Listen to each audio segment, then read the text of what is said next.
আপনি ভাববেন না যে আপনি 5 ওয়াক্ত সালাত পড়ছেন বিদায় যে আল্লাহ আপনাকে কেন বেশি দেয় না, আপনি দাড়ি রেখেছেন বিদায় কেন আপনাকে আল্লাহ বেশি প্রাধান্য দিচ্ছে না, আপনাকে কেন বাড়ির মালিক বানিয়ে দিচ্ছে না। আপনি এই ধারণাটা ভুলে যান। আপনার ইবাদতের ভিত্তিতে আল্লাহ আপনাকে খাবার দেয় না। যদি হতো তাহলে ওই যে মসজিদের ইমাম প্রথম কাতারে যারা থাকে তারা বেশি পয়সাওয়ালা হতো, আর আমরা জেনে আমরাও সেই কাজটাই করতাম বেশি পয়সাওয়ালা হওয়ার জন্য, তখন আর ইখলাস থাকতো না। আল্লাহ সুবহানাহু ওয়া তাআলা দুনিয়াতে আমাদেরকে যাকে যতটা দিচ্ছে এটা একটা তাকদীর। আল্লাহ ভালো জানে কেন আমাদেরকে একে অপরের চেয়ে তুলনামূলক কম রেখেছে, এতে আমাদের জন্য কল্যাণ আছে। একটা হাদিস আমি আপনাকে বলবো, তাহলে এই আয়াতটা আপনার পুরোপুরি বুঝে আসবে। ইমাম মুসলিম রাহিমাহুল্লাহ তিনি একটা হাদিস কোট করেছেন। এই হাদিসটি আপনি পাবেন 52 নম্বর পর্বে, ইয়াউমুল কিয়ামা, কিয়ামতের বর্ণনা আছে, জান্নাত জাহান্নামের বর্ণনা আছে। হাদিস নাম্বার হচ্ছে 6982 নম্বর হাদিস, এবং 81 নম্বর হাদিসটাও পড়বেন, আপনার অন্তর ঠান্ডা হয়ে যাবে। ওটা আরেকটা টপিকসে বলবেন ইনশাআল্লাহ। তো 82 নম্বর হাদিস যেটা 6982, এটা আপনার অ্যাপসে পাবেন, বলে দিলাম 52 নম্বর পর্বে। আনাস রাদিয়াল্লাহু তাআলা আনহু থেকে বর্ণনা করেছেন, তিনি বলছেন ক্বালা রাসূলুল্লাহ সাল্লাল্লাহু আলাইহি ওয়াসাল্লাম ইন্নাল্লাহা লা ইয়াযলিমু মুমিনান, আল্লাহ সুবহানাহু ওয়া তাআলা কোন মুমিন বান্দার উপরে সামান্যতম জুলুম করে না বা করবে না। ইন্নাল্লাহা লা ইয়াযলিমু মুমিনান হাসানাতান, কেন আল্লাহ জুলুম করে না? আল্লাহ বলছেন একজন মুমিন বান্দা যা কিছু নেকি করছে, হাসানাতান, তার নেকির বদলায় কি করে আল্লাহ?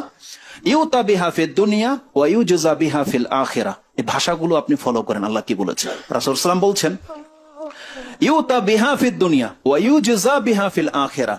মুমিনরা যে ভালো কাজগুলো করে, ভালো যদি আচরণ করে, মানে সৎ কাজগুলো যদি করে, যত বেশি করবে এর প্রেক্ষিতে আল্লাহ তাকে দুনিয়াতেও দেবে, ইউতা বিহা দুনিয়া, বিহা এর মাধ্যমে দেবে, দুনিয়া দেবে, ওয়া ইউজা বিহা ফিল আখিরাহ, আর তাকে এই কর্মের জাযা দেবে পরকালে।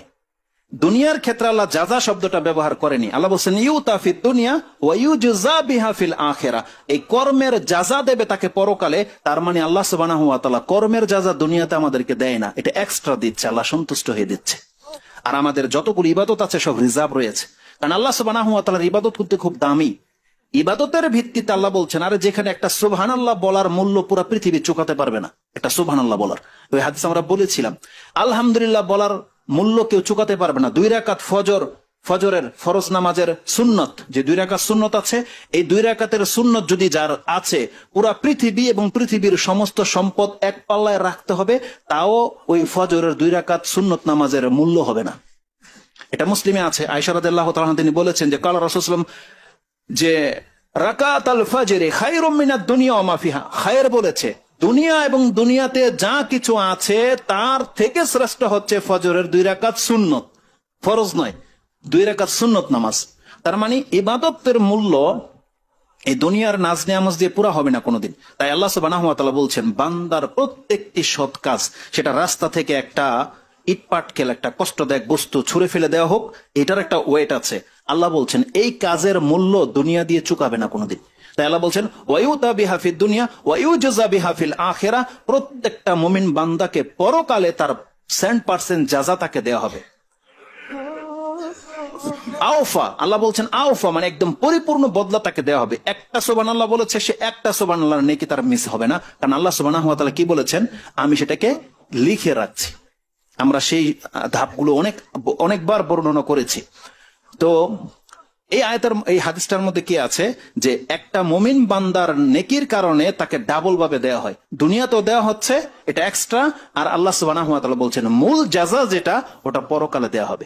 ওয়া আম্মাল কাফিরু, কিন্তু অমুসলিম কাফেরদের সৎ আমল সম্পর্কে আল্লাহ কি করে, ওয়া আম্মাল কাফিরু ফায়ুতআমু, তাদেরকে খাওয়িয়ে দিচ্ছে আল্লাহ, দুনিয়াতে ভোগ করতে দিচ্ছে, ইউতআমু বিহাসানাতি মা ইয়ামালু লিল্লাহি ফিদ দুনিয়া, তারা দুনিয়াতে খালেস ভাবে, এখানে লিল্লাহি বলেছে আল্লাহ, যে রাসূল সাল্লাল্লাহু আলাইহি ওয়াসাল্লাম বলছেন যদি কোনো কাফের ব্যক্তি আল্লাহর জন্য কোনো কাজ করে, মানে এখানে ফি সাবিলিল্লাহ, মানে দুনিয়াবি কোনো উদ্দেশ্য নয়, ফেমাস হওয়ার জন্য নয় বা কিছু না, ওরা অনেক টাকা দান করে, অনেক খেদমত ওরা করছে, ওরা পরোপকারী, প্রাণের প্রতি ওদের দয়া ভালোবাসা আছে, এই যতগুলো ভালো কাজ কাফের করে, রাসূল সাল্লাল্লাহু আলাইহি ওয়াসাল্লাম বলছেন এটা আল্লাহর জন্য, মানে এটা আল্লাহওয়ালা কাজ, আল্লাহর জন্য যেহেতু এগুলো করেছে, মানে ফি সাবিলিল্লাহ, এই জন্য আল্লাহ তাদেরকে দুনিয়াতে ভোগ বিলাস দিয়ে রেখেছে।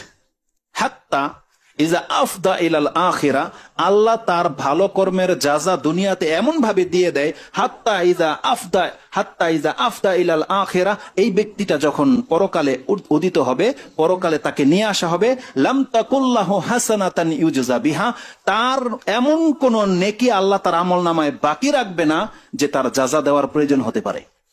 তার মানে আল্লাহ বলছেন, কোন কাফেরকে সে যত বড় দামি, যত বড় ভালো কাজ, যত সম্পত্তি সে ব্যবহার করুক না কেন, দান করুক না কেন, আল্লাহ তাকে তার বদলা দুনিয়াতেই দিয়ে দিবে। কিভাবে দেবে এটা আল্লাহ সুবহানাহু ওয়া তাআলা বেটার জানেন। বলছে ইউতাম, তাকে ভোগ করিয়ে দিবে। তার মানে দুনিয়াতে তারা অনেক শান শৌকতের সাথে আছে, তারা অনেক নাম ডাক, তাদের নামে নেম প্লেট তৈরি করা হয়, তাদের নামে ভাস্কর্য তৈরি করা হয়, তাদের নামে রাস্তা বানিয়ে দেওয়া হয়, তাদের জন্য বছরে বছরে অনুষ্ঠান করা হয়। তারা আইডিয়াল ব্যক্তি, তাদের গলাতে তাদের অনুসারীরা ওই নকশা নিয়ে ঘুরে, বিভিন্ন কিছু গেঞ্জির মধ্যে তাদের নাম লেখা হয়ে যায়। আল্লাহ এইভাবে তাকে মর্যাদাবান করে দেবে শুধু দুনিয়ায়। কিন্তু আল্লাহ বলছেন ওই কাফেরকে এমন ভাবে তার শান শৌকত বাড়িয়ে দেওয়া হবে, এত অঢেল সম্পত্তি তাকে দিয়ে দেওয়া হবে, যাতে করে কিয়ামতের মাঠে ও সার শূন্য হয়ে ওঠে, যাতে আল্লাহর কাছে কোনো কিছু আবদার, কোনো পাওনা যেন না থাকে। মানে আল্লাহ এত দয়া আল্লাহর, যে যদি থাকে তাহলে আল্লাহ তাকে দিতে হবে। এই জন্য আল্লাহ বলছেন, আমি ওকে, যেহেতু কাফের, আমার সাথে নাশুকরি করেছে বা মুশরিক বা অন্য কিছু এই টাইপের কিছু, আল্লাহ বলছেন কোন একজন ব্যক্তির দায় ভার আমি নেব না, ওকে আমি পুরো দুনিয়াই দিয়ে দেবো।